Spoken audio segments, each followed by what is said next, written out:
Pick it up, ready? No. You're ruining this intro, just saying. Today we're going to talk about 5 projects that we've learned sell really well for us. So we got a question the other day on Instagram. Go follow us on Instagram if you haven't already. But we got a question of somebody asking, what do you make that sells the best? Like, because there's a ton of different projects. What, as a beginning woodworker trying to make some money, what should I go towards to make money? And so we were just replied with the 5 things that we made the most of. We thought that would be a pretty good topic for a video. So we're just gonna roll through the 5 projects that are just kind of our go-to, explain what's good and bad about each project, what we've learned by building several of them, and hopefully that'll spark an idea for you. Maybe you can use these as your go-to, or it gives you the confidence to get off the ground with your business.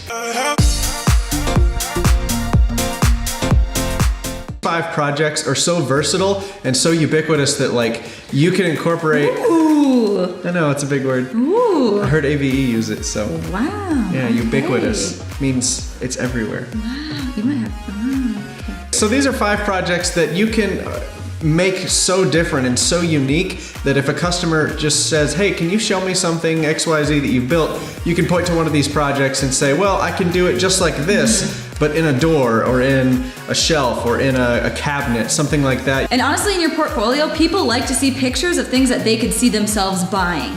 So if somebody wants a coffee table or they want some bar stools, but all your Instagram or whatever portfolio has in it is like super tiny, detailed keepsake boxes, they're gonna be like, I don't know if they're quite up my alley. Let's just get into it. We'll quit talking at you.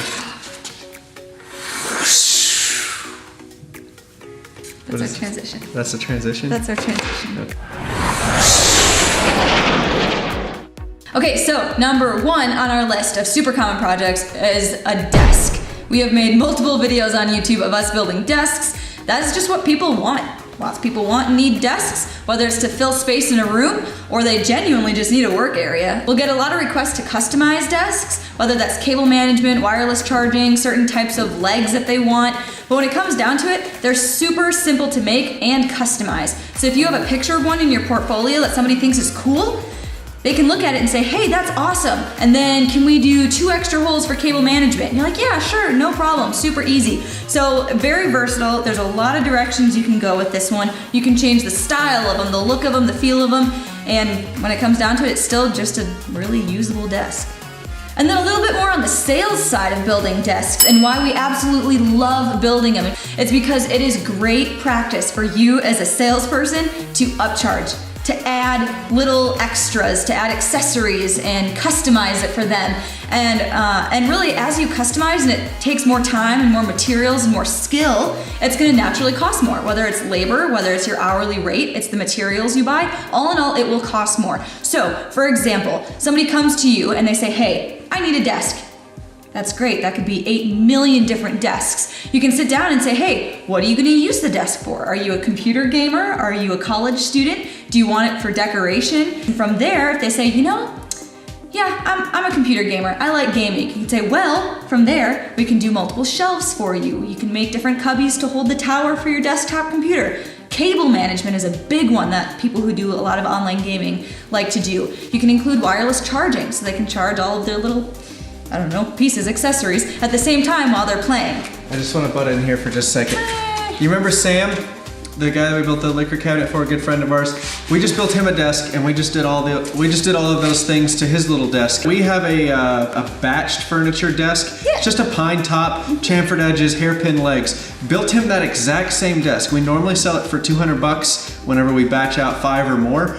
And we turned his, almost the same exact style, we turned his into like an $800 desk because we used an oak top. Yes. Used 2x6 oak for the top. Solid oak, big, thick, And then metal hairpin legs. Then I made a long tray that did all of his cable management. We had a power strip in there, and then I routed out a big hole in the bottom so he could put a wireless phone charger through the top of the wood.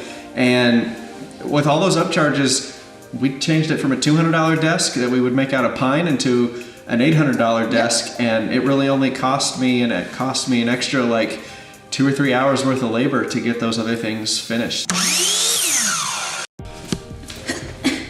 Will this hold me? I hope so. Okay. it. I think we're good. Okay, number 2 piece of furniture that we do constantly is coffee tables. Everybody loves coffee tables. Most of what we see is somebody is trying to achieve a certain style, or they're trying to tie together a certain look in their living room. And a coffee table is a really easy way to do that. So that's what we see most of the time. Or somebody will come to us and say, hey, I need to match another piece that I have in my living room, so I need the coffee table to look like that. And honestly, that's where we get a lot of repeat customers. All right, so on the sales side of things, coffee tables are really good because it teaches you and it trains you how to follow up with your customers and get repeat sales. Because if you think about it, where do people put coffee tables? In their living rooms. And then if you look at a living room, think of your living room, it's probably where you have the most furniture in one small area. That reason being because that's the room everybody sees. You have guests and company come over and you sit on the couch in your living room around your coffee table, you serve drinks, maybe you have some end tables, a shelf in the corner, a TV stand. There's a ton of stuff in your living room. So if there's any area of your house where you want a really nice looking piece that you can, talk to people about, for people to compliment and point out the cool design features, it's your living room. So, starting with a coffee table. You build somebody a coffee table. They really like it. You follow up with them in a couple of months and you say, hey, how do you like that coffee table? They say, hey, yeah, I like it. It looks really cool. You could even say something like, hey, when I was in your living room, I noticed in that corner on the left side of your wall, there's a little space open. And I think it'd be super cool if we put a bookshelf in there. We can make it match your coffee table by using the same kind of wood. Oh, that's an awesome idea. I never thought about that. That would be super cool to have a bookshelf in my living room that matched the coffee table. And from there, you can start another sale with a repeat customer. So you put a really nice piece of furniture in somebody's living room, and what do people automatically start doing? They start comparing everything they have to that one piece of furniture.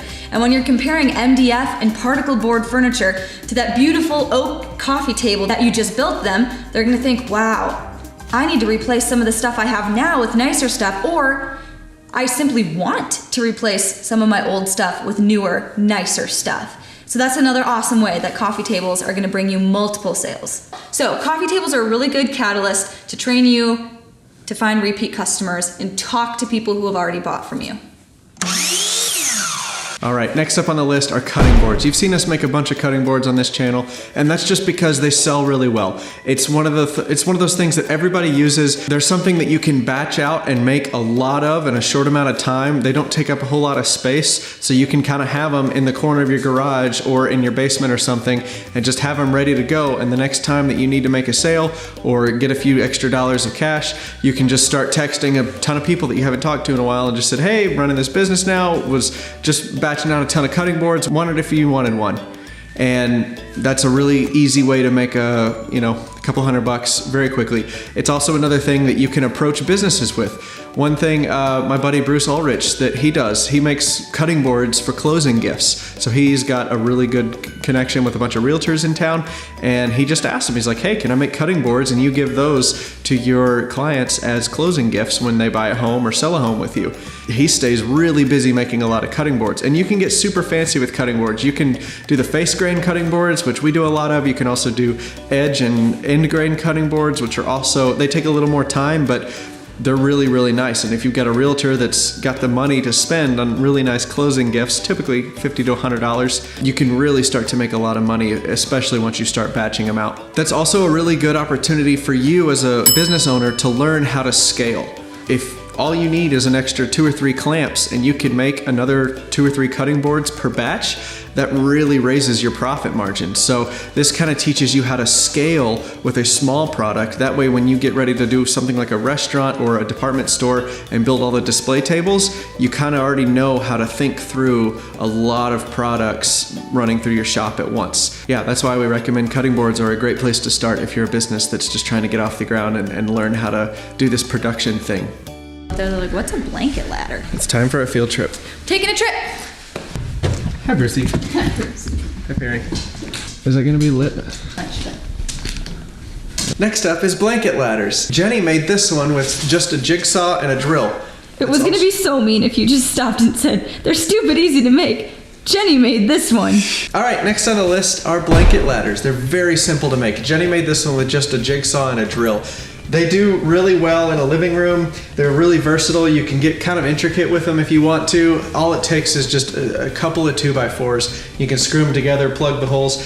This, again, is another good project. It's a little bit larger, but you can batch them out really quickly. So it's another really good learning opportunity for you as a business owner to batch 5 to 10 of these out and kind of move through the process of doing multiple pieces at once in your shop.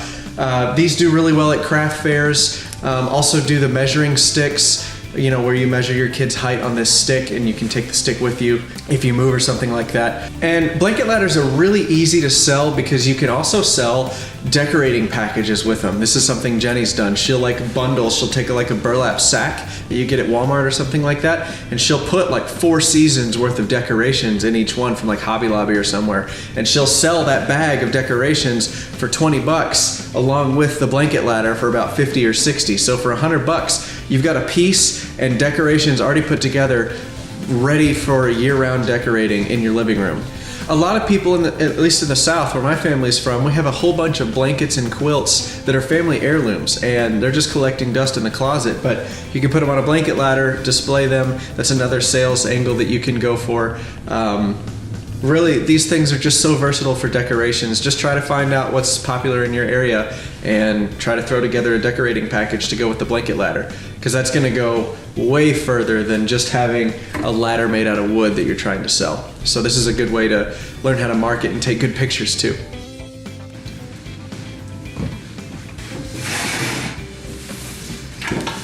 Oh my gosh.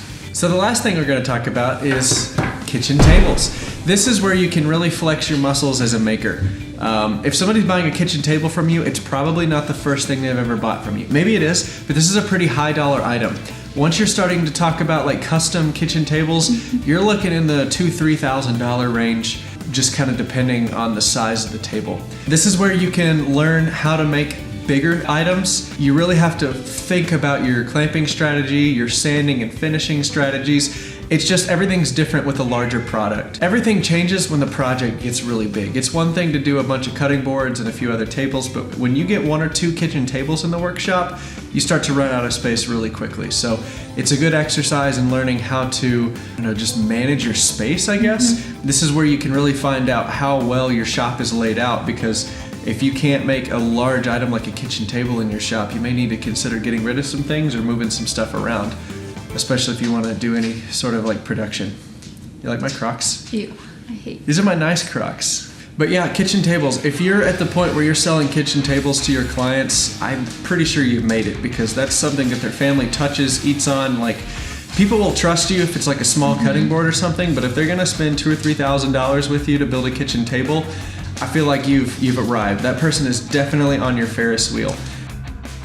I hope these tips have been helpful. These are just the 5 things that we make the most of, that we feel have the best learning opportunity for a small business or a side hustle trying to learn how to build things. And there's all different types of construction. Like, we've covered small things like cutting boards to really big items like kitchen tables. If you can master those 5 products, if you can master those 5 products, everything is going to go your way, and it sounds like you're off to a great start as a business. So, Anything else, Bruce?